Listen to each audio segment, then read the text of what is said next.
heaven, if we're not going to sin, we're not going to have sinful thoughts, bad thoughts, how did Lucifer think to go against God? How did he decide that he wanted to be God if he was in heaven and we're not going to have sinful thoughts? And then with that also goes with angels. How do they decide to go with the devil? And then is there free will in heaven? Are all angels in heaven, or are some outside the realm of heaven? And then how can angels switch from going inside heaven to outside the realm of heaven? Was this 8-year-old a demon? Gee, what kind of question. Wow. I know, right? That kid is thinking. Yeah.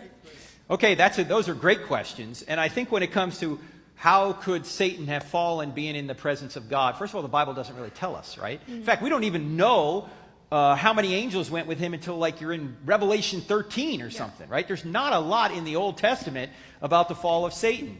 Some try and say, well, it might be embedded in, Isaiah 14 or Isaiah 28, and that's disputed or not when it talks about the king of Babylon and all this.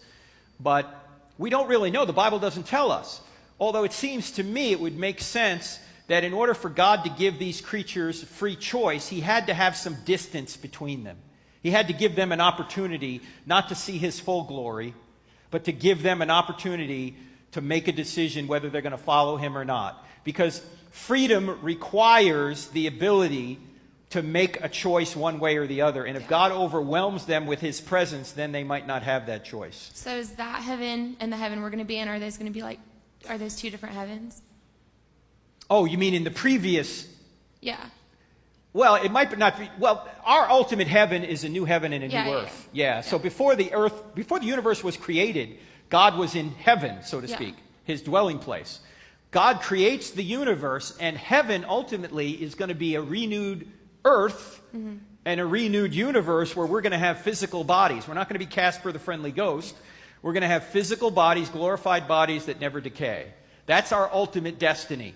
Now, people that die now, to be absent from the body is to be present with the Lord. They, in some sense, go to be with the Lord now, but that's not ultimate heaven. Ultimate heaven is a physical place, not an ethereal place.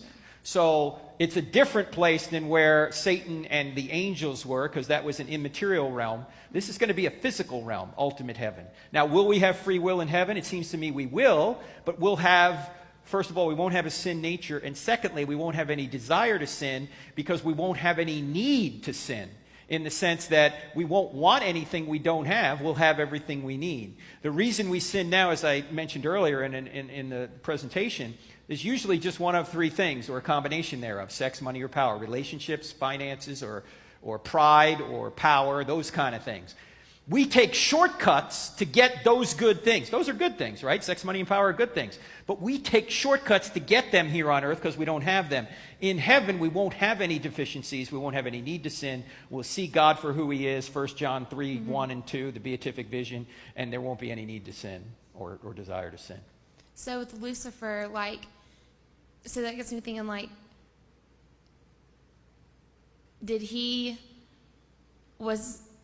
actually create / start sin, or was it there before? Was it called sin? Was it something that God was what he did, was it sin? Lucifer's free choice to disobey God was sinful, yes.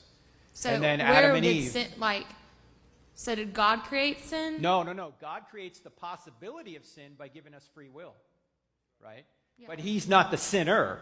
Just like when we have children, we create the possibility that children will sin, but when they sin, we don't cause the sin. We just create, we're the instrumental cause through which God creates people. And when we choose to have children, we're not causing them to sin, but we're, by creating them, giving them the opportunity to sin.